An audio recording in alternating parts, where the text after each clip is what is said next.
Bom, pessoal, agora aqui na aula eu queria reforçar para vocês que eu criei essa primeira aula com o intuito de quebrar algumas objeções que vocês possam ter com equipamento, tá?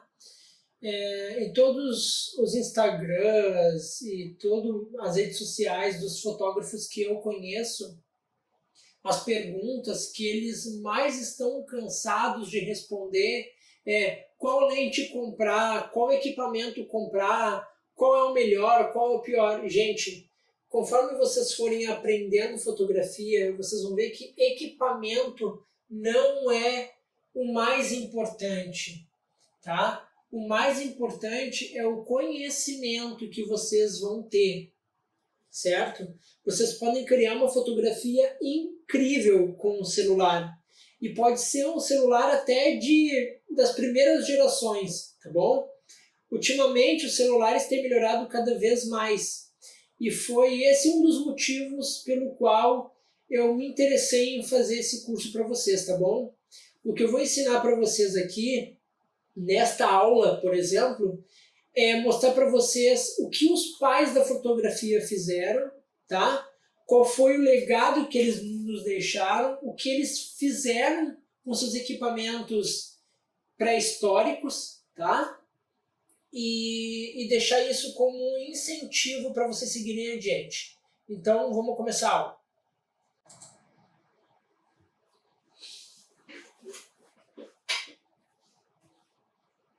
Bom, a história da fotografia, né? E por que o celular já é o futuro da fotografia? À medida que a tecnologia vai evoluindo, o celular tem tomado cada vez mais o lugar de computadores. Vocês podem perceber que raramente uma pessoa usa um computador desktop e raramente ela tem usado notebook. Então o celular ele tomou conta dos computadores, tá? E os celulares, a médio prazo, vão tomar conta também dessas câmeras que a gente diz profissionais ou semiprofissionais. Elas não vão substituir, mas elas vão tomar uma grande parte da fatia do mercado da fotografia, tá bom? Porque quanto mais, como eu falei anteriormente, quanto mais a tecnologia evolui, mais os celulares também evoluem, mais os sensores também evoluem, tá? Nós vamos começar agora com a história da fotografia, para vocês entenderem como foi o processo e tentar quebrar algumas objeções que vocês possam ter, tá bom? Segue o baile, então. Aula 1, vamos lá, né? Bom, o que a gente vai aprender nessa primeira aula, tá bom? Bom, quem foi o pai da fotografia? Quem foi o inventor da primeira câmera fotográfica? Quem popularizou a fotografia? Quem elevou a fotografia como arte? Quem foi o fotojornalista mais famoso? Quem foi o Datena nosso de cada dia? Tá? Eu fiz uma brincadeirinha aqui que quem foi o Lady Gaga da fotografia, vocês vão entender por quê. E quem é o fotojornalista brasileiro hoje mais famoso? E quem foram os criadores do Light Painting? Esse Light Painting aqui foi a gota d'água para eu criar esse curso e vocês vão entender depois, lá na frente, por quê.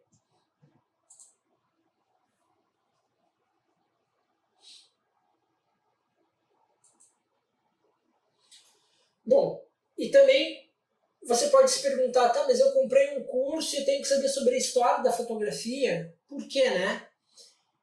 E por que é importante saber disso? Primeiro, para valorizar o seu dinheiro. Você vai entender posteriormente, mas eu já vou deixar pré-avisado aqui, já vou adiantar o assunto.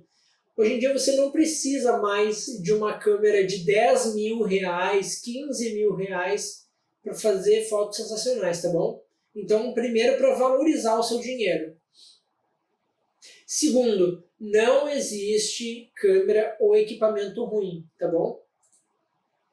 E terceiro, nada é impossível para uma mente criativa. E se você não for, vai ser.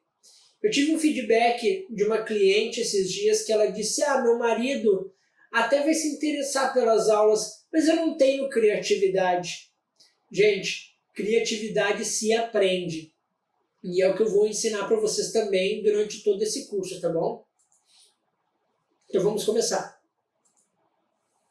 Bom, era uma vez, há muito tempo atrás, numa vida longa distante. Bom, o Joseph Niepce, esse cara que vocês estão vendo aqui do lado, ele nasceu no ano de 1765 lá na França, tá bom? E ele foi considerado o pai da fotografia. Com 28 anos, ele começou a fazer os primeiros experimentos fotográficos, mas elas desapareciam rapidamente, com 28 anos. Com 59 anos, ou seja, muito tempo depois, as fotos começaram a demorar um pouquinho mais para desaparecer. Então ele fazia uma fotografia nos testes que ele usava e elas desapareciam muito rápido, elas não permaneciam fixadas nos testes que ele estava fazendo. E com 61 anos, no ano de 1826, ele fez a primeira fotografia que durou para sempre, tá? E, lamentavelmente, ele morreu aos 68 anos. Eu vou mostrar para vocês agora a primeira fotografia que durou permanentemente, que foi o Joseph Niepce que fez, tá bom? Que é essa aqui. Essa, pessoal, que vocês estão vendo aqui do lado, foi a primeira fotografia registrada pelo Joseph, tá? E vocês podem ver que ela é, primeiro, em preto e branco, né? E vocês podem ver que ele fotografou durante o dia, com bastante sol, tem bastante sombra também. Então, a gente se pergunta, nossa, esse cara levou um tempão para fazer a primeira foto e ela é dessa forma, preta e branca, cheia de grãos, vocês conseguem ver que ela está cheia de grãos. Então, com certeza, o equipamento que você tem nas mãos hoje faz fotos muito mais bonitas do que essa. Vai dizer que não é verdade?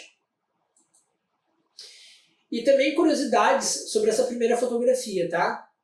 Bom, no início eles não chamavam de fotografia, eles chamavam de heliografia. O hélio por causa do Sol, tá?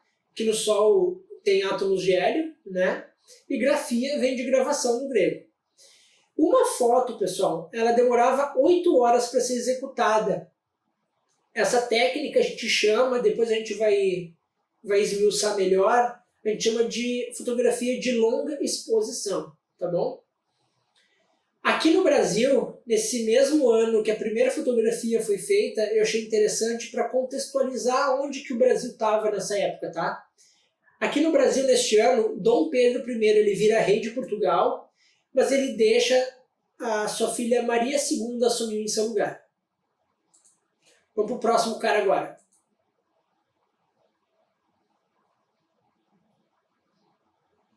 Bom, esse aqui é o Louis Jacques Daguerre, tá?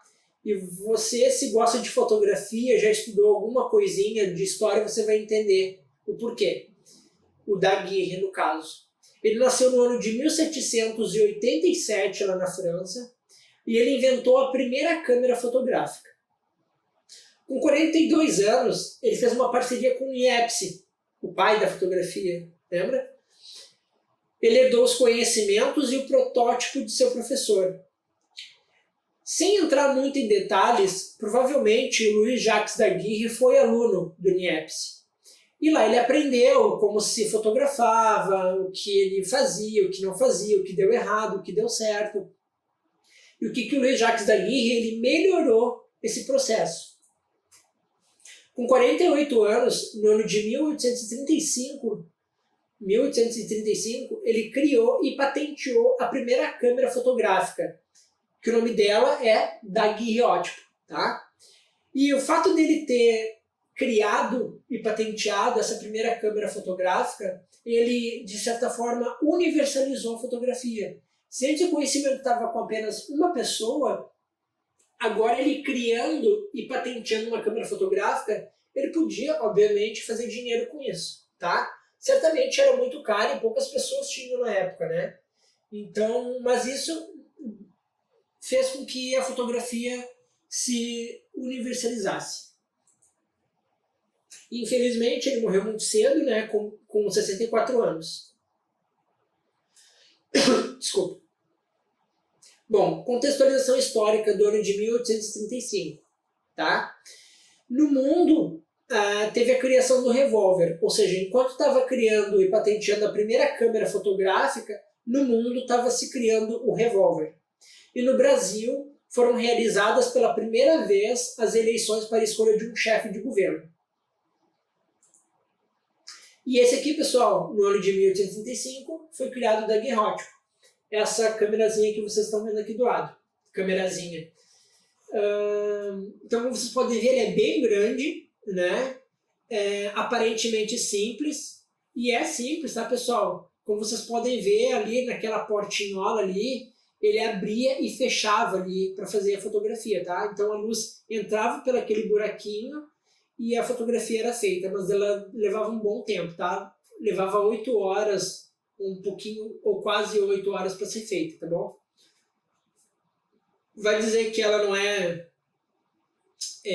vai dizer que o seu celular não é muito melhor que essa caixinha preta aí, não é? Bom, e essas aqui, eu separei algumas imagens para vocês verem as primeiras fotografias feitas com daguerreótipo, tá? Vocês podem ver que eu selecionei aqui 2 imagens, né? A primeira coisa que vocês têm que observar é que ele fotografava apenas objetos estáticos, tá? Depois eu posso esmiuçar um pouquinho mais. Na segunda foto, na terceira imagem, no caso, eu vou explicar melhor para vocês, tá? Então, como ela levava muito tempo para ser feita, os objetos tinham que ficar parados, porque senão ela ia sair tudo borrado, tá bom? Então, essas aqui são as primeiras fotos, vocês podem ver que tem bastante grãos, tá? Isso no Instagram, em outros aplicativos de edição de fotos, vocês podem colocar depois, tá? Para ficar esse ar antigo, tá bom? Então vocês podem ver ali que tem uns anjinhos, um quadro, e vocês podem ver também que ele fotografava perto de janela, porque tinha bastante luz, tá bom? E ao mesmo tempo não estourava a fotografia. E ali também a gente pode ver ali uma mesa, né, com alguns utensílios e tudo mais. Posso se dizer que ele também estreou o primeiro estilo de fotografia de produto, não é mesmo? E essa terceira imagem aqui, eu separei para vocês porque ela é uma fotografia histórica. Provavelmente Daguerre ou outros fotógrafos que tinham acesso ao daguerreótipo, provavelmente eles já tinham feito dezenas de imagens, né? Mas essa aqui, ela é conhecida por ter o primeiro ser humano registrado numa fotografia, tá bom? E se você ficar olhando para ela agora, você pode se perguntar, tá, mas afinal, onde é que está o ser humano? Onde é que tem a pessoa ali, né? Tu acabou de me dizer que as fotografias eram feitas em longa exposição, as pessoas não apareciam e tudo mais, mas aqui está a primeira fotografia, tá? Bom, enquanto eu estou falando, talvez você já esteja olhando para ela. Então, você objetivo, tá bom? Quem encontrou, parabéns. Quem não encontrou, está aqui. Conseguiram ver? Então, a gente pode ver ali, pessoal, ó, deixa eu pegar o meu mouse aqui para mostrar melhor para vocês. A gente pode ver aqui, ó, que tá um cara, provavelmente numa esquina de uma grande cidade, né? E ele tá engraxando seus sapatos. Então, provavelmente, ele ficou nessa posição aqui por uns 10 minutos, mais ou menos, tá? E vocês podem ver, tá, mas onde é que estão os carros? Onde é que estão as pessoas? Como eu disse anteriormente, como ela levava muito tempo para ser feita, ele tinha que ter as coisas paradas para fazer a imagem. Então, os carros e as carroças e as pessoas e tudo mais, provavelmente elas estavam em movimento aqui. Então, por isso que não ficou registrado. E esse aqui foi o primeiro caso de um ser humano sendo registrado em uma fotografia. Massa, né? Vamos para o próximo.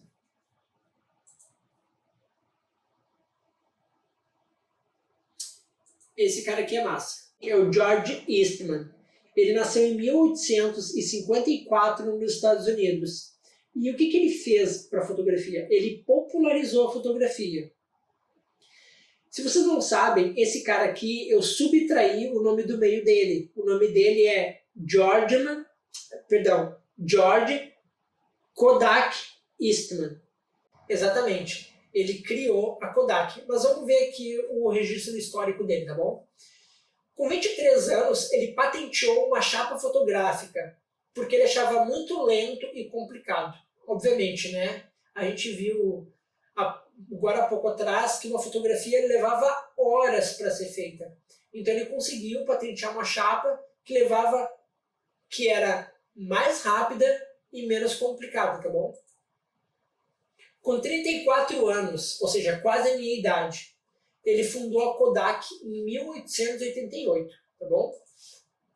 E com 76 anos, com muitas dores na coluna vertebral, ele, infelizmente, cometeu suicídio aos 78 anos. Então, ele passou aí 2 anos, provavelmente com muita dor, né, na coluna e tudo mais, independente de qual doença seja, e ele cometeu suicídio, infelizmente. E como eu falei há pouco tempo atrás, ele criou a Kodak, né? E o seu corpo foi enterrado no pátio da empresa. Ele nunca se casou, tá? Ele doou, ainda em vida, mais de 100 milhões de dólares para caridade.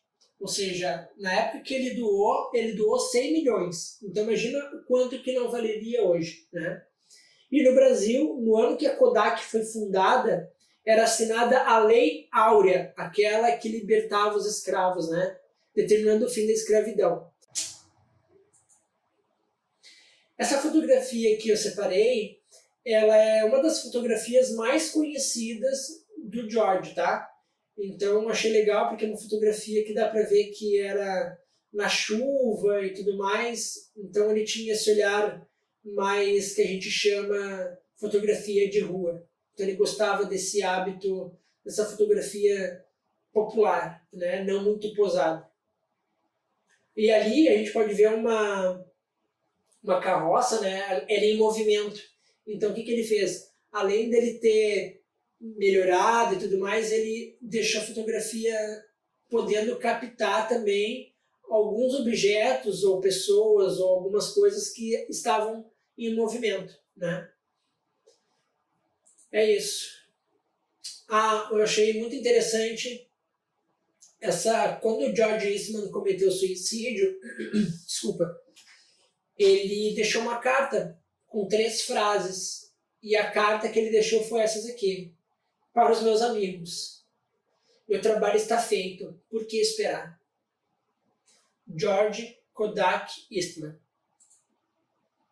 Próximo. Até agora não sei falar o nome dele direito, mas é Alfred Stieglitz. Vamos pronunciar dessa forma, tá? Ele nasceu no ano de 1864 nos Estados Unidos. E o que ele fez na fotografia, tá? Ele elevou a fotografia como arte. Então, ele tem um papel muito grande na fotografia porque ele pegou um simples registro e transformou em arte, tá? Com 23 anos, ele começou a escrever artigos para revistas de fotografia. Com 28 anos, ele comprou sua primeira câmera de mão. E com 35 anos, ele realizou sua primeira exposição individual. Nessa época dele, provavelmente a fotografia já estava mais popular. Inclusive, com 23 anos, ele já escrevia artigos de fotografia, né? Em revistas. Mas aí, então, a fotografia já estava mais popular, mas ela ainda não era reconhecida como obra de arte, como arte. Então ele elevou a fotografia como arte, tá? E aos 35 anos ele conseguiu, já havia, no caso, em alguns museus, exposição de obra de arte de fotografia, mas ele conseguiu fazer uma exposição só dele, tá bom? Com 35 anos de idade. E ele morreu, né? Morreu já com bastante idade, com 82 anos. E algumas desculpa, e algumas curiosidades sobre Stiglitz. Ele não gostava de fotografias manipuladas. Cabe aqui um alerta muito interessante que hoje a nossa fotografia, qualquer coisa que a gente faz tem que ter Photoshop. E não é assim, tá? Uma fotografia não é bem assim também não. É questão de gosto. Mas, ou seja, já naquela época já haviam fotografias manipuladas. E ele também não gostava de fotografias manipuladas. Então ele é mais um diferencial naquela época, tá? Um dos responsáveis por elevar a fotografia como arte. Como eu disse anteriormente, eu adiantei o assunto aqui, né? Ele foi um dos primeiros a ter uma exposição só dele. Foi o primeiro fotógrafo a ter suas fotografias expostas em um museu, como eu acabei de falar. E sua fotografia mais conhecida é o The Terminal, que está no próximo slide. Essa fotografia aqui. Exatamente. Essa é a fotografia dele mais conhecida e mais popular. Quando eu estava criando essa aula, que levou 10 dias para ser feito, entre pesquisa, digitação, criação dos slides e tudo mais, eu levei 80 horas para fazer essa aula que vocês estão vendo. E quando me deparei com essa imagem aqui, com essa foto, eu pensei, caramba, o cara eleva a fotografia como arte e tem essa fotografia aqui como a fotografia mais famosa. Eu, sinceramente, né, por conhecer pouco da história da fotografia e ser ainda aprendiz, porque assim como qualquer outro tipo de assunto, a gente está sempre aprendendo fotografia. Eu ainda não entendi por que essa fotografia ela é tão popular, ela é tão conhecida, ela é tão elogiada. Mas só para a gente ter uma ideia que com o celular que você tem nas mãos, você consegue fazer hoje fotografias muito mais nítidas, muito mais bonitas, né? Mas então tá, essa é a primeira fotografia mais conhecida do Stiglitz. Em compensação, algumas fotos que eu separei dele e que eu mais gostei são essas aqui, que a gente vai ver agora. Essas aqui são as duas primeiras e vou mostrar outras 4 depois, tá bom? Olha na primeira imagem que vocês podem ver mais à esquerda. Ele tinha uma sensibilidade muito ímpar e é por isso que ele elevou a fotografia como obra de arte. Ele tinha sensibilidade da luz, vocês conseguem ver ali 5 fontes de luz iluminando o terminal, as pessoas conversando dentro daquela estação, acho que de trem ainda na época. Então ele tinha essa sensibilidade da luz, né? E na outra imagem da direita, a gente consegue ver um trem, né, partindo ou chegando no seu destino. Então, essa fotografia também mostra o início das máquinas a vapor, né? Ela também é uma fotografia que conta a história, né? Além de ser poética, no sentido de estar chegando ou saindo do seu destino, da sua origem, ela também tem como cunho histórico, né? Onde nós, como sociedade, evoluímos depois das máquinas a vapor. Um dos fatos também, um dos motivos pelo qual ele levou a fotografia como arte, ele tinha uma sensibilidade também para fotografar pessoas. Eu separei algumas aqui, né, que achei bem interessante, que na primeira imagem, se eu não me engano, essa primeira mulher, ela era esposa dele, tá? Então ele tinha esse cuidado com as mãos, e se vocês pararem para tentar fazer aquela pose ali, vocês vão ver que a gente fazendo é meio sem noção, né? Mas ele já tinha essa estética apurada, né? Então ele fez essa composição. Vocês podem ver também que a imagem, que a fotografia, ela está cortada na altura das sobrancelhas. Mais para frente a gente vai entender o porquê. Ele gostava muito de fotografar mulheres. E dada a época, nessa segunda imagem, ele adorava fotografar mulheres seminuas naquela época, né? Apesar de que hoje isso aí é quase que uma roupa de sair, mas dava para ver certa sensualidade nessa mulher aí, nessa segunda fotografia, que talvez tenha 18, 19, 20 anos, né? Perdão. Então ela está saindo da piscina, toda glamurosa, toda cheia de si, com empoderamento, né? Na terceira imagem, a gente consegue ver uma fotografia um pouco mais simétrica, e a gente vai aprender melhor sobre isso, tá? E é numa corrida de cavalos.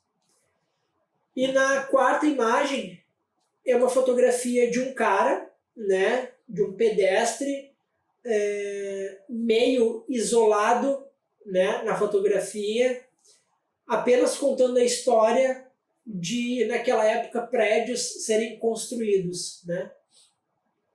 E desculpem os meus vícios de linguagem com né, mas faz parte. Então é isso. Vamos para a última.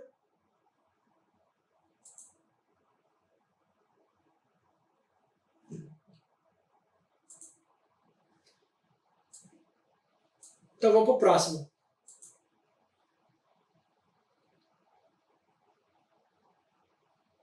Bom, esse cara aqui agora, ele é um dos fotógrafos mais respeitados e prestigiados, idolatrados dentro da fotografia. A gente vai saber quem é agora. Henri Cartier-Bresson. Gente, se vocês jogarem esse nome aqui no Google, vocês vão ver um monte de fotografia, um monte de foto dele, ou baseada nas fotografias dele, tá bom? A gente vai estudar um pouquinho sobre ele para vocês entenderem por quê. Ele nasceu em 1908 na França e ele foi o fotojornalista mais famoso, tá? Com 22 anos, ele começou a fotografar inspirado pelo fotógrafo húngaro Martin, tá? Com 39 anos, ele fundou uma agência fotográfica Magnum, com grandes nomes da fotografia daquela época, e ele não parou mais. E ele morreu aos 96 anos de idade. Quando ele olhou essa fotografia aqui do Martin Munkacsy, ele se apaixonou por fotografia. E eu fiz algumas pesquisas para entender um dos motivos e ao comparar essa imagem aqui que vocês estão vendo com a fotografia do Henri Cartier-Bresson, a gente vai perceber alguns padrões que nós vamos perceber nas fotografias que eu vou mostrar para vocês, tá bom? Bom, em primeiro lugar, a gente consegue ver nessa fotografia alegria, né? Porque são 3 adolescentes brincando, correndo em direção ao mar. Então, as fotografias do Henri Cartier-Bresson são cheias de alegria, tá bom? Ele também gostava de fotografar muito crianças. E vocês vão ver isso nas fotos deles. Nas fotos dele que eu vou mostrar para vocês. E outra coisa também que ele usa muito nas fotografias dele são triângulos, tá? E ele também ele gostava muito de fotografia com congelamento, tá? Congelamento por quê, pessoal? Primeiro que essas crianças estão correndo, então ele fazia fotos congeladas, tá? E também por causa das ondas que a gente pode ver, elas estão quebrando, então as fotos estão congeladas também. Perdão, as ondas estão congeladas. E no segundo adolescente, o do meio, por exemplo, vocês podem ver que ele está pisando numa poça d'água, né? Ali na praia. Então esse congelamento, ele gostava muito, tá? Eu coloquei um triângulo aqui em evidência vermelho, porque vocês vão perceber muito triângulos, composições em triângulos de triângulo nas fotos dele, tá bom? Bom, desculpa. Algumas curiosidades sobre o Henri Cartier-Bresson, tá? Ele fotografou os últimos dias de Gandhi, Ele fotografou também os eunucos imperiais chineses. Se vocês jogarem no Google lá, Henri Cartier-Bresson, vocês vão ver essas imagens, tá? Dos eunucos imperiais chineses. Geralmente fotografava com uma Leica. A Leica, essa câmera fotográfica que vocês estão vendo ele segurando, tá? A Leica, eu costumo brincar que é uma Ferrari, é a Ferrari dos fotógrafos. Todo fotógrafo que se preza deseja e sonha em ter uma Leica, tá? E ela não é tão cara, tá bom? Fotojornalista, ele foi um fotojornalista completo e criativo. Ele gostava muito de usar em suas composições linhas, formas, diversas formas, tá? Geometria e etc. Essa aqui é a fotografia. E se tratando de Henri Cartier-Bresson, é muito difícil dizer que essa fotografia é a fotografia mais famosa dele, porque ele era um gênio. Mas essa aqui, com certeza, é uma das mais discutidas, tá? E nós vamos entender por quê. Eu quero mostrar para vocês 7 observações nessa fotografia, tá? Em primeiro lugar, vocês vão olhando esses traços em vermelho, essas linhas em vermelho, tá? Como eu disse para vocês, ele gostava muito de usar linhas nas suas composições. E aqui é o início do curso, tá? Exatamente aqui. Fotografia, pessoal, são linhas. Então, na fotografia, você vai direcionar o olhar do seu observador para o assunto principal, tá? E essa aqui, na fotografia do Bresson, mostra em evidência isso. Em primeiro lugar, deixa eu usar o meu mouse aqui para ajudar vocês. A gente tem aqui no corrimão uma linha que desce aqui no canto da fotografia, ela desce percorrendo até o meio da imagem e volta apontando para o ciclista, né? Depois a gente tem as escadas. O nosso olhar, se ele parte daqui de baixo, as escadas guiam o nosso olhar até o ciclista novamente. Se a gente está vindo do lado direito, essa rua tem uma linha que leva o nosso olhar até o ciclista. E também nós temos linhas mais evidentes também, que é a calçada aqui, né? A linha... Enfim, ela parte do lado direito também, dando força à linha da rua, levando o nosso olhar em direção ao ciclista, tá? E não para por aí. A gente também tem essas linhas que descem do meio para baixo, né, em amarelo. Essas linhas do corrimão que descem, elas levam o nosso olhar em direção às escadas novamente. Então o nosso olhar fica num looping quase que infinito, porque a gente olha o corrimão em direção às escadas, que leva o nosso olhar em direção ao ciclista, né? Que nos leva de novo ao corrimão e assim por diante.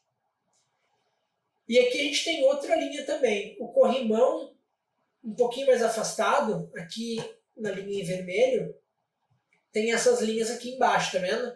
Essas linhas, como são uma do lado da outra, elas formam uma linha também que nos leva em direção para baixo, que nos leva em direção às escadas, que nos leva em direção à linha vermelha de novo, que nos leva em direção ao ciclista.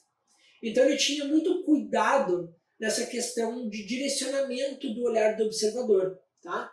E sem contar também, né, que ele posicionou o ciclista num ponto, entre aspas, neutro, né, dando bastante contraste, já que o ciclista está de preto, com um fundo branco. Então, além disso, o ciclista ele está num ponto de importância, né, fazendo bastante contraste além das linhas. E aqui eu separei algumas imagens para a gente olhar por cima essa característica que o Bresson tinha, né, de felicidade, de congelamento, de crianças, né, triângulos. Na primeira fotografia, a primeira coisa que a gente percebe é o congelamento. E na segunda imagem, a primeira coisa que a gente observa é uma criança feliz, correndo. Mas observem, ela está enquadrada dentro de um quadrado que está bem iluminado, né? Muito interessante. Na terceira imagem, ele meio que estreia fotografia de rua. Então ele tinha um olhar muito bem humorado. E a gente acaba vendo ali quase que uma semelhança entre o vendedor e uma pichação ali, né, que fizeram talvez dele dormindo. Na quarta imagem, a gente vê uma criança, né, como eu já tinha falado antes para vocês, faceira, orgulhosa, e as menininhas tudo olhando para ele, e ele todo orgulhoso, né? Como eu tinha falado antes, uma das características do Bresson eram triângulos. E na quinta imagem a gente consegue ver bastante isso. Um triângulo, né, uma sombra em formato de triângulo. E na ponta desse triângulo tem um monge passando. Então ele esperou o momento certo para fazer a foto e fez exatamente o monge no início da base da pirâmide. E na sexta imagem a gente consegue ver também, a gente pode abrir uma hora para analisar só as fotografias do Bresson numa aula plus ou uma live, né? Ou se vocês quiserem eu posso falar mais sobre ele, eu gosto muito dele. Na sexta imagem desse slide a gente consegue ver linhas também. Então, deixa eu pegar meu mouse e mostrar para vocês, caso vocês não tenham observado.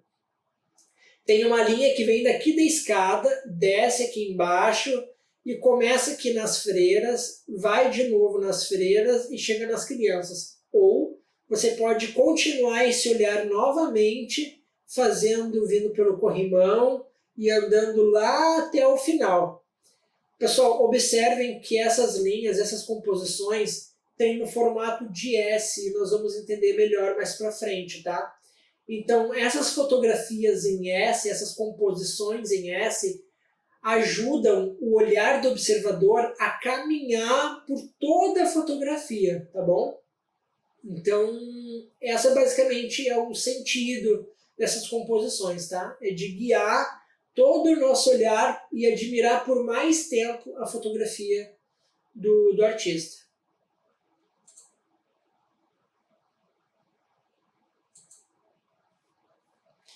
Essa aqui também é uma das fotografias mais conhecidas do Bresson, que é essa composição em aspiral. Mas uma coisa interessante que eu quero reforçar para vocês ele era muito focado nas formas geométricas, né? E mais para frente a gente vai aprender sobre Fibonacci, e aqui Fibonacci está sendo aplicado. Além de esteticamente falando, ele também aplica o quê? Ele aplica a forma em aspiral, fazendo com que o nosso olhar percorra toda a fotografia partindo do lado direito. Partindo do lado esquerdo, também o nosso olhar percorre toda a fotografia. Tá? A gente também percorre toda a fotografia usando crianças. Mais uma vez aqui a gente vê crianças sendo usadas para compor as suas imagens, tá? E aqui, levemente, a gente vê composição em triângulo também, porque essa imagem, essa seta em verde, de ponta a ponta, ela vai formar um triângulo, tá? Com a parte de cima e a parte de baixo. Falando em triângulos e crianças, a gente consegue ver nessas duas imagens muito forte isso. Deixa eu mostrar para vocês aqui, ó. Partindo aqui de baixo, a gente tem uma linha que sai daqui do canto inferior esquerdo e caminha por toda a imagem até chegar na outra ponta. Vocês estão vendo que ele dividia muitas de suas fotografias em triângulos, em duas partes, e também usando crianças, tá? Humoradas, brincando, né? E uma coisa interessante também, lembra que eu acabei de falar em S lá das freiras? Então, a gente vê composição em S aqui também. Tem essa criança aqui, sobe aqui em cima, desce aqui embaixo e faz de novo. Então, a gente consegue ver uma composição em S, tá? Que deixa a fotografia mais harmônica. E aqui na fotografia da direita, a gente consegue ver triângulos também, com a parte de cima e a parte de baixo. e crianças, tá?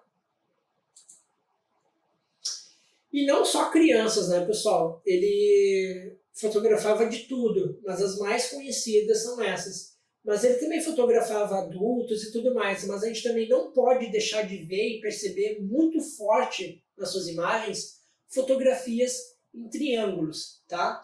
No caso da esquerda, a gente tem provavelmente uma senhora idosa, né, com seus 70, 80 anos, na praça, e a estrutura corporal dela, que vocês podem ver, deixa eu me enquadrar direitinho na câmera, vocês podem ver que ela está em triângulo, né?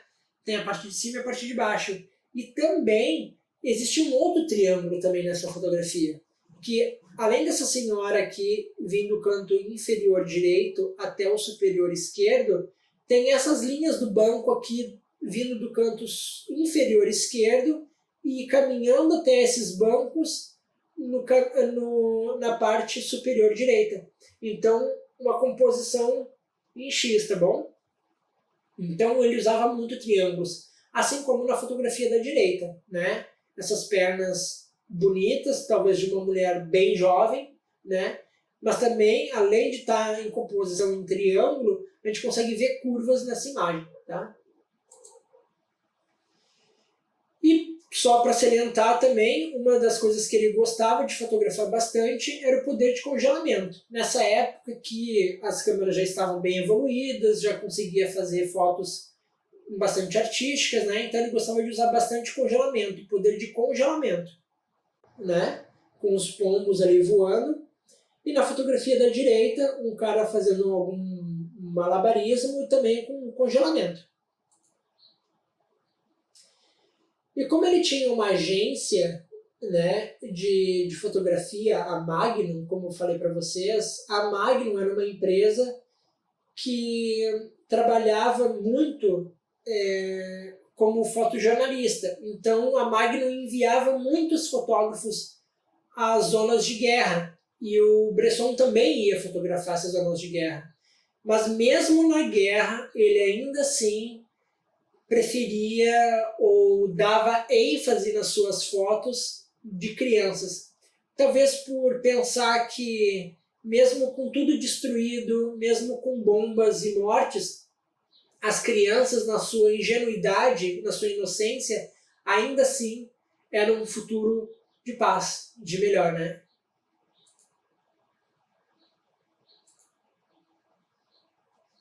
Esse cara aqui é top. Bom, o nome dele é Robert Capa, mas esse era o pseudônimo dele. Mas ele usava como nome Robert Capa e vocês vão saber o nome dele depois, tá? Ele nasceu em 1913 na Hungria. E ele foi um dos fotojornalistas mais conhecidos, tá? Ele era um fotojornalista basicamente de guerra, tá bom? Com 18 anos, ele começou a fotografar. Com 34 anos, ele ajudou a fundar a agência Magnum com o Bresson. Tá? Lembra que eu tinha falado que o Bresson fundou a Magnum com outros fotógrafos? Esse era um deles, o Robert Capa. Com 37 anos, ele foi um dos mais importantes fotógrafos dos conflitos de guerra, né? até 1950. E ele morreu aos 41 anos. Vocês vão entender por quê. E algumas curiosidades sobre Robert Capa.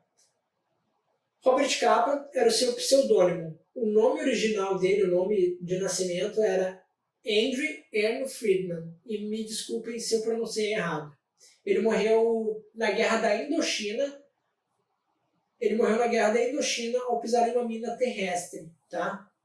Ele foi encontrado com as pernas dilaceradas, com sua câmera na mão.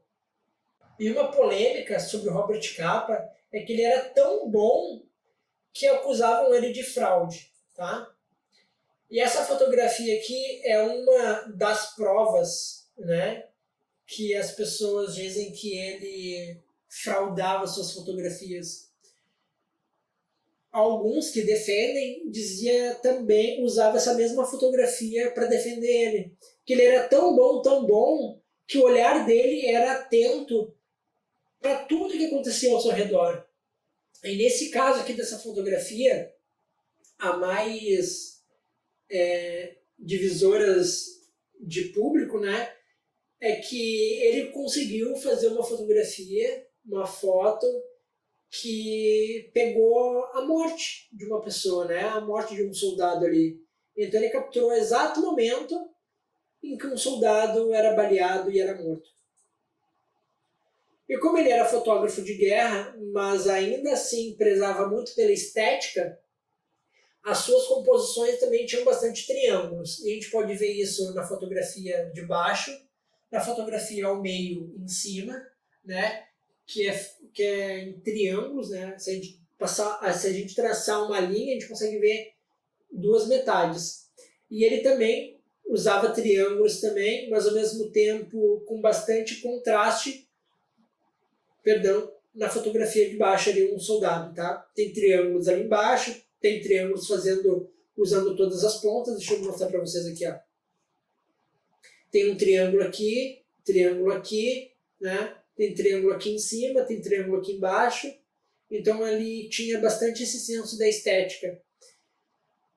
Mais para frente vocês vão entender que, mas como assim um cara na guerra fotografando vai pensar em composição? Gente, quando você tem o olho já treinado para estética, automaticamente você faz essas composições. Então você não precisa ter dom para fazer, você simplesmente aprende como faz e por repetir várias e várias vezes, você só enxerga. Você, quando vai fazer uma foto, você já enxerga ela pronta, tá?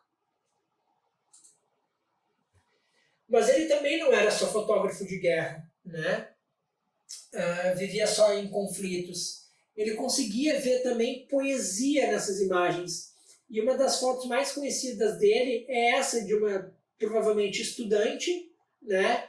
Enquanto os soldados miravam armas, ela dava flores. Essa fotografia aqui do Robert Capa, ela já foi não plagiada, mas copiada em muitos lugares. Vocês podem colocar aí fotografias de guerra, jogar no Google, conflitos, sempre vai ter alguém encarando um soldado ou um policial com uma flor ou com alguma coisa assim, tá? Quem estreou essa foto foi o Robert Capa. Mas ele também não tinha olhos só para a guerra. Ele conseguia ver também poesia. Em alguns lugares haviam guerras, em outros não haviam, né? Como é o caso da foto da direita, de uma mulher correndo com algum cachorro, né, na rua, mostrando a paz, que havia lugares que existiam paz também, que era possível.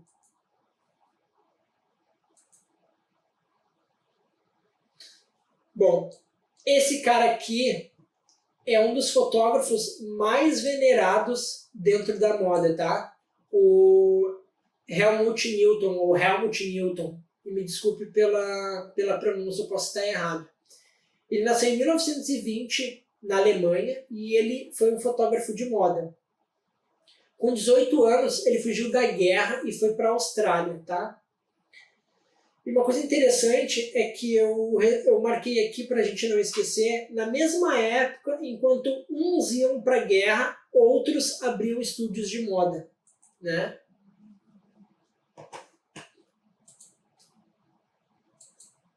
Com 26 anos, ele abriu seu primeiro estúdio de fotografia focado só na moda. E com 60 anos, ele publicou Big Nudes, onde ficou mundialmente conhecido. Big Nudes, pessoal, é um livro onde tem algumas fotografias dele só com mulheres nuas e seminuas, tá? E como ele era focado na moda, ele tinha esse olhar mais pro feminino. Ele morreu aos 84 anos. Ali em cima eu separei uma imagem para a gente ver que ele estava ali todo empolgado, fotografando mulheres, né, empoderadas, bonitas, e algumas curiosidades. Ele foi um grande fotógrafo de moda, tá? Ele era reconhecido por fotografar muitos ensaios nus femininos, e suas fotos eram carregadas de erotismo, provocação, sadomasoquista e fetichista. Algumas imagens que eu vou mostrar para vocês, talvez vocês não gostem, vocês acham muito ofensivo, mas ele era um artista e ele, né, tinha muito trabalho por causa disso. Ele trabalhou para a Vogue de Paris durante muito tempo e ele morreu em um acidente de carro. Na primeira imagem, a gente consegue ver já a foto de moda mesmo, né? Então ele tinha esse olhar de empoderamento, de mulheres bem posicionadas, bem esteticamente bonitas, mas observem também que ele tinha esse olhar artístico, mesmo usando mulheres ou mulheres seminuas e tudo mais. Na primeira imagem a gente consegue ver que elas estão debaixo de alguma estrutura de triângulos. E se vocês pararem para observar, a primeira mulher aqui da frente, ela está com um vestido, com uma saia, né? Também em triângulos. Então ele tinha esse olhar. Na segunda imagem a gente consegue ver uma mulher segurando uma bolsa com uma estampa e essa mesma estampa também sendo usada na saia dela, ali no vestido, enfim, na saia dela. E também fazendo triângulos, tá? Porque vai do canto superior esquerdo até o canto inferior direito. Perdão, não falei sobre a última fotografia, deixa eu voltar aqui. E aqui na última, haviam mulheres também deixando de apenas usar saias e vestidos. Ele também empoderava mulheres, fotografava o universo da moda com aquele ar mais masculino, né? Uma mulher mais masculinizada ou não tão feminina, né? Tem uma imagem que eu não coloquei aqui, mas essa mesma foto, a terceira mesma... E também tem uma imagem da mesma composição dessa última fotografia, dessa mulher vestida com uma outra do lado dela, posicionada nua. Eu não quis botar porque não achei interessante, mas só para ver que ele também tinha essa coisa de fotografar todos os tipos de mulheres e empoderar todas elas.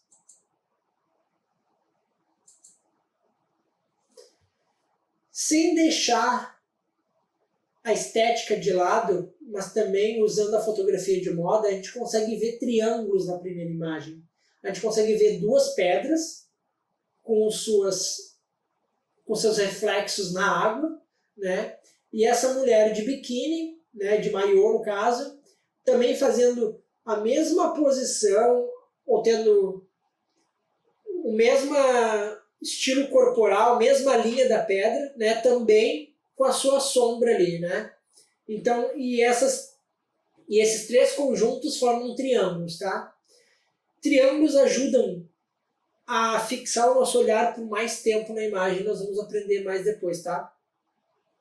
E também outro tipo de fotografia que ele fazia era essas mais fetichistas, sadomasoquistas, né? Deixando a mulher, ao mesmo tempo que ele empoderava, ele diminuía, né, um pouquinho a mulher, deixando ela como sendo um animal, né? E aqui algumas fotos mais ousadas, né, fotografando mulheres. E uma coisa que eu observei também nas pesquisas que eu fiz, ele gostava muito de fotografar pernas de mulheres. Então aqui a gente vê também fotos de pernas, ou inspirada no Helmut Newton, porque não tenho certeza se essa primeira imagem é dele.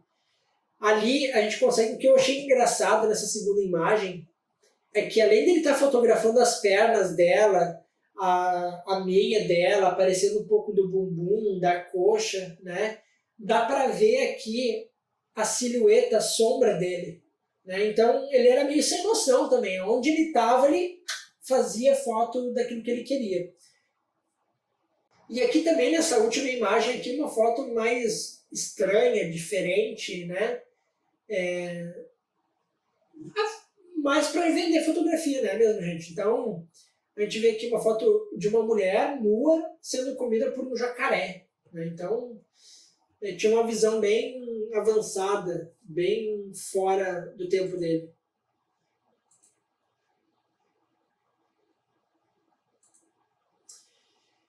E para deixar a nossa aula, né, abrasileirando um pouquinho mais, esse aqui é o Sebastião Salgado, Ele nasceu no ano de 1944 no Brasil. Ele é fotojornalista.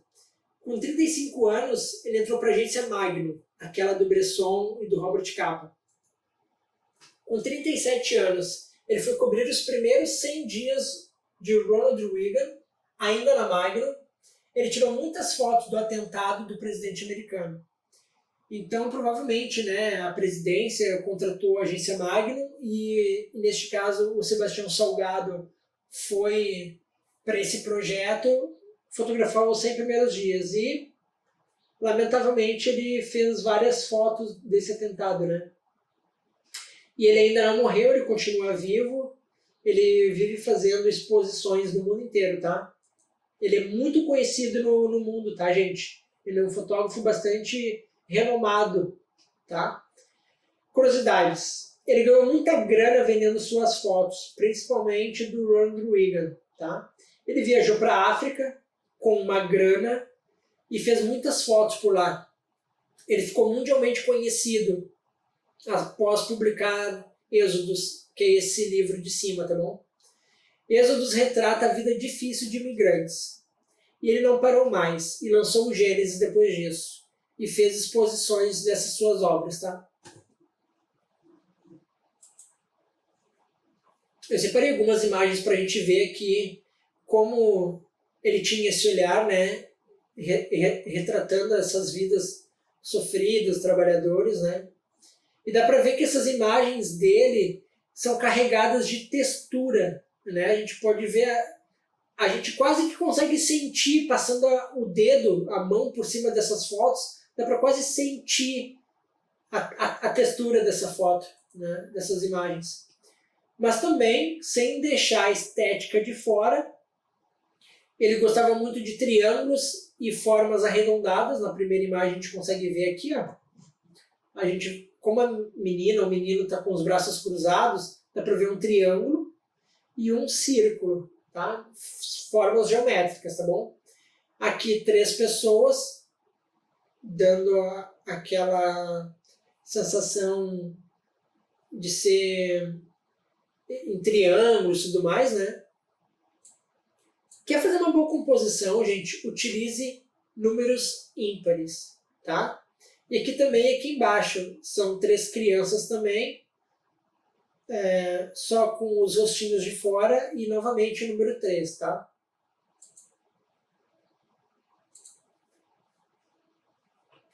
E aqui também eu separei essas 2 imagens que eu vou mostrar para vocês agora, mostrando o seguinte: o antes e o depois. Então, pessoal, vocês quando forem fazer uma fotografia, você tem que ter esse olhar sensível também para as coisas que vocês percebem, né? Ser sensível nessas questões. Uma foto, ela pode ser, sim, ela pode falar. E na imagem da esquerda, a gente vê elefantes fazendo a sua trajetória, né? Com seus marfins.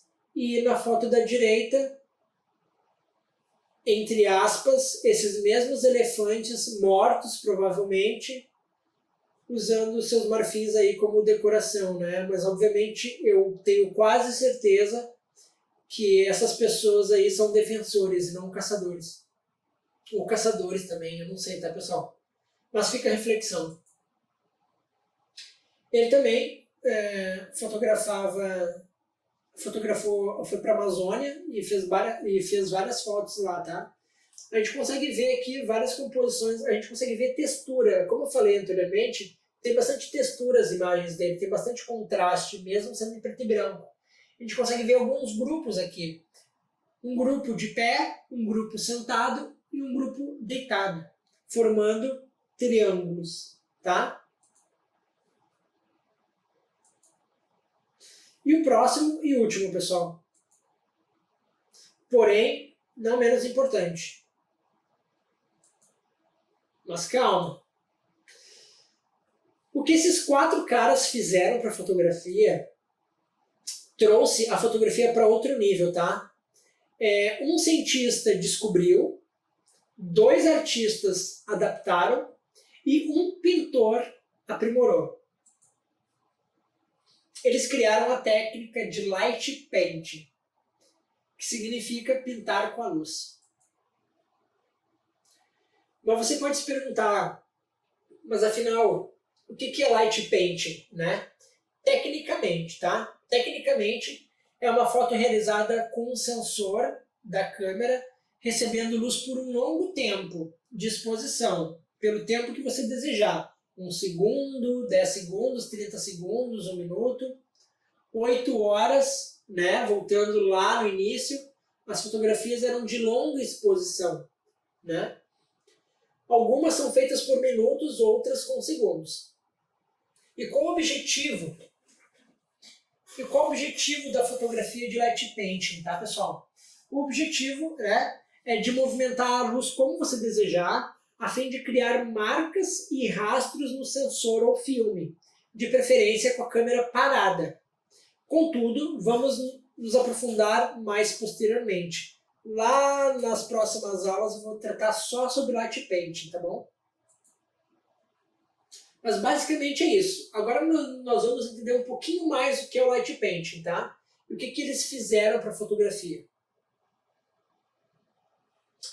Bom, Frank Gilbert, ele nasceu em 1864 nos Estados Unidos. Ele não era fotógrafo, ele só descobriu, tá? O Man Ray, em 1890, ele adaptou, né, esse descobrimento. Esse outro aqui é o John Milley, em 1904, ele nasceu em 1904, perdão, e nasceu na Albânia. Ele aprimorou a técnica. E o Pablo Picasso, exatamente, o pintor, nasceu em 1881 na Espanha e ele começou a pintar exatamente, a fazer arte com light painting.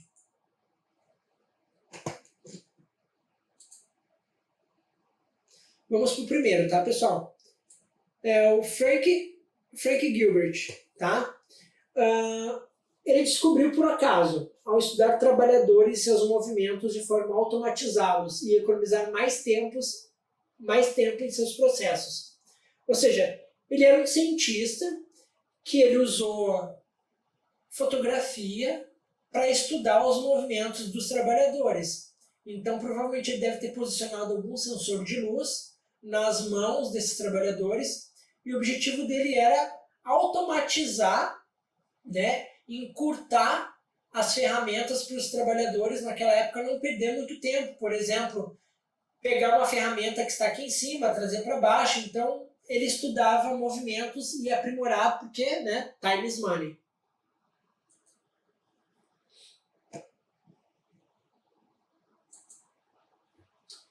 O segundo, Man Ray, né? E o segundo, Man Ray, ele nasceu em 1890 nos Estados Unidos, ele adaptou, ou seja, ele viu o que esse cientista tinha descoberto, ele adaptou, né? Ele adaptou técnica para a arte, ele começou a pensar, tá, e se eu fizer isso para a arte, né? Como que dá? O que que fica? O que que gera? Então ele começou a fazer testes. E a gente consegue ver que ele, inclusive, na fotografia da direita, como ele fez num espelho, se a gente virar o espelho, a gente consegue ver a assinatura dele ali em vermelho, Man Ray. O terceiro foi o John Milley, ele aprimorou. Então, o outro começou a descobrir e ele aprimorou. Ele aprimorou e estudou para ser implementado de uma forma mais artística. O segundo, né, o Man Ray, a gente consegue ver que ele usava sensores de luz, né? Ele começou a pintar. E o John Milley, ele pensou, bom, se o Man Ray descobriu que dá para pintar, e se eu usar fontes de luz piscando, que seriam os flashes, né? E ele começou a fazer testes. E de uma forma artística, dá para ver essa imagem aqui, pessoal, meio que abstrata, né? Então, se existem pinturas abstratas, por que também não ter fotografias abstratas? Aqui neste caso usando como sensor de luz, né? No entanto, focou seus estudos em congelamento do assunto principal e não os rastros de luz. O Man Ray fazia rabiscos, né? E o John Miele, ele queria o congelamento. Então, para ter congelamento, precisa ter flashes de luz. E nesse caso aqui, a gente consegue ver uma bailarina estática, né, voando, entre aspas, né? Então, esse era o lado artístico dele, pegar as coisas em movimento. E nesse caso aqui também, fotografias abstratas, passos, né, de bailarinos na primeira imagem e na segunda imagem. Para ter isso como obra de arte na parede de casa, pessoal, é lindo. Quem gosta de fotografia é perfeito. Aqui tem dois públicos, né, que podem comprar essas artes. Quem gosta de fotografia e quem gosta de dança, né, ou quem é bailarino. Aqui dá para ver alguns testes que ele fazia, né? Ali, na primeira foto, ele disparou 4 flashes, na outra 5, na outra 3. E por último, não menos importante, em parceria com o amigo Miele, Picasso começou a pintar com a luz. Então, o que o Pablo Picasso e o Miele fizeram? Bom, vamos juntar o Man Ray, mais com o que eu sei, e vamos juntar a sua criatividade. E assim começou. Pablo Picasso, ele, entre aspas, deu start a essa arte da fotografia que é o light painting. Massa, né? Na segunda foto a gente consegue ver uma mulher, vamos dizer assim.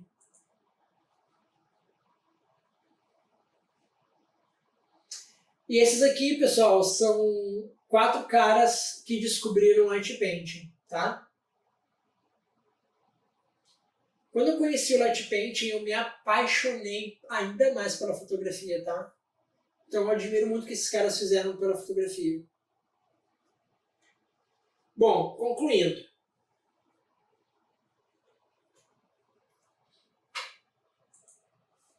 Primeiro, no sentido de captar a luz em apenas uma imagem, a fotografia evoluiu pouco do light painting para cá, tá? Do Picasso para cá. Ela evoluiu pouco. O que evoluiu e muito foram os equipamentos de captura e suas sensibilidades à luz. A gente consegue ver lá o daguerreótipo, né? Depois criou a chapa, depois o filme, depois a câmera e agora o celular. E agora os celulares estão cada vez melhores, né? Segundo, o que mudou desde o light painting, desde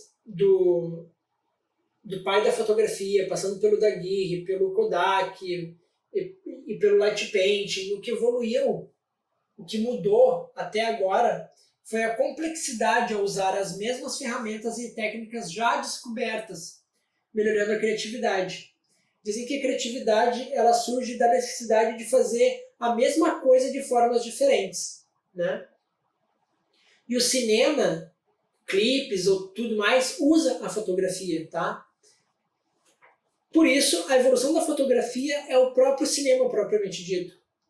Isso aqui é algo que eu estou dizendo, tá, pessoal? Assim como a fotografia não evoluiu muito, né?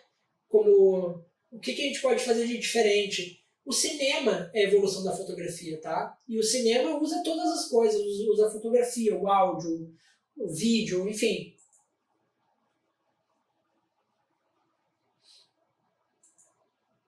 Terceiro, nesse exato momento, damos passos lentos na evolução do cinema.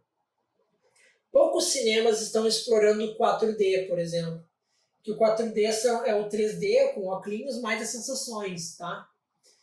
E estamos caminhando a passos bem lentos à holografia, por exemplo. Não sei se vocês já estão por dentro, se interessam pelo assunto, mas a holografia ela já é uma realidade. Já existem shows que são feitos de personagens de holografia, tá bom?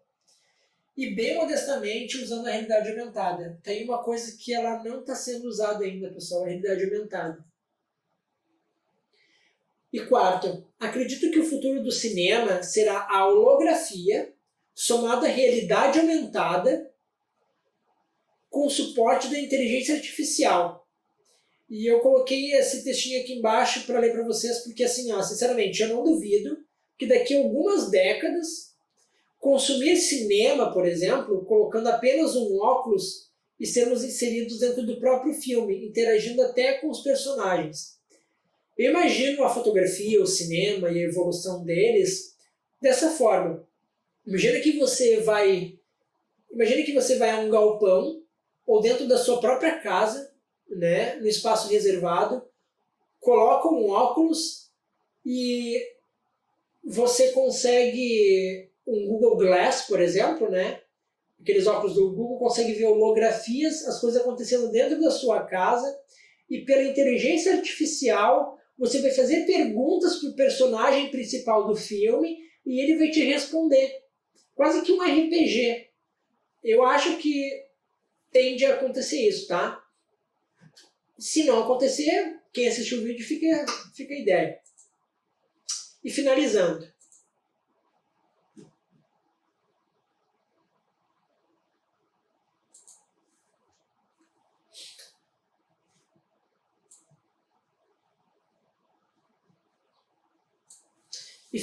Pessoal, o equipamento que você possui hoje em suas mãos é melhor que todos os equipamentos que esses caras já tiveram. O que esses pais da fotografia fizeram, os equipamentos que eles tinham, com certeza tem menos tecnologia, tem menos opções que você hoje no seu celular, tá?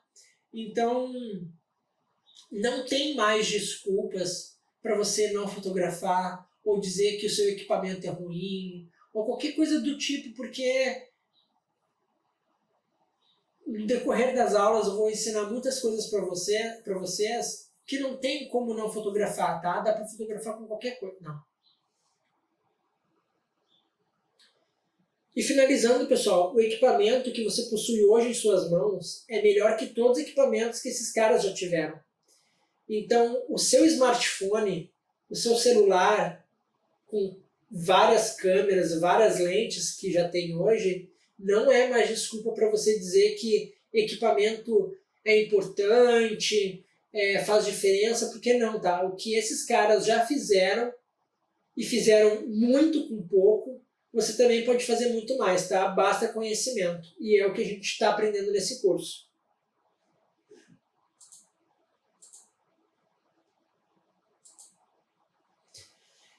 E se você ainda acha que precisa de uma câmera profissional para fotografar, você ainda acha que precisa? Eu tenho uma resposta.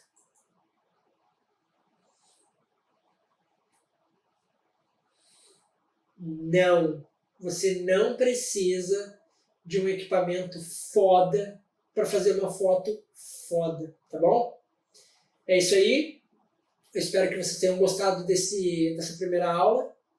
Ela é para quebrar objeções que talvez vocês possam ter em referência ao seu equipamento. Não importa se você tem um celular velho ou uma câmera de 100 mil reais, como uma Hasselblad, por exemplo. Basta você fazer a foto já na sua mente e fotografar o que está acontecendo. Espero que vocês tenham gostado. Não se esqueçam de avaliar essa aula aqui do lado, ou em algum lugar de que vocês estão olhando. Avaliem, por favor. Comentem aqui embaixo se vocês têm alguma dúvida que eu possa tirar, que eu possa ajudar. Verifiquem também se a sua dúvida já foi esclarecida. E me digam também, me deem feedbacks se essa aula foi importante, se ela não foi, para eu ter como retorno de vocês o que eu posso melhorar, tá bom? Grande abraço, tchau, tchau.